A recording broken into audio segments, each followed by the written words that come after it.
Hi friends, പുതിയൊരു വീഡിയോയിലേക്ക് സ്വാഗതം. എല്ലാ വീട്ടിലും ഇനി ഉപ്പേരി തീരുന്നിടം വരെ 4 മണിക്ക് ഉപ്പേരിയും ചായ ആയിരിക്കും അല്ലേ. അപ്പം നമുക്ക് ഉപ്പേരിയുടെ ചായ ഒന്ന് മാറ്റിയെടുത്താലോ. ഞാൻ വേണ്ട മിക്സിയുടെ ഒരു ജാർ എടുത്ത് വെച്ചിട്ടുണ്ട്. എടുത്ത് വെച്ചിരിക്കുന്ന ഉപ്പേരി എല്ലാം കൂടെ ഇതിലേക്ക് ഇട്ട് കൊടുത്തിട്ട് നന്നായിട്ടൊന്ന് പൊടിച്ചെടുത്തിട്ട് വരാം.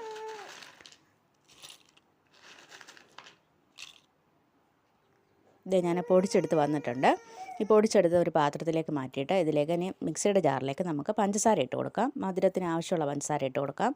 ലേശം കൂടുതൽ പഞ്ചസാര ഇട്ടോളൂ. നമുക്കത് ലഡുവായിട്ട് ഉരുട്ടിയെടുക്കാനാണ് കേട്ടോ. ഇതിലേക്ക് ഇനി ലേശം തേങ്ങയും കൂടി ഇട്ട് കൊടുക്കാം. തേങ്ങയൊക്കെ നിങ്ങളുടെ ആവശ്യത്തിനനുസരിച്ച് ഇട്ടോളൂ കേട്ടോ. ഇപ്പോൾ പഞ്ചസാരയും തേങ്ങയും കൂടെ തേങ്ങ പൊടിച്ചെടുത്തിട്ടുണ്ട്. ഇനി നമ്മുടെ ഉപ്പേരിയുടെ മിക്സിലേക്ക് ഇത് ഇട്ട് കൊടുക്കാം.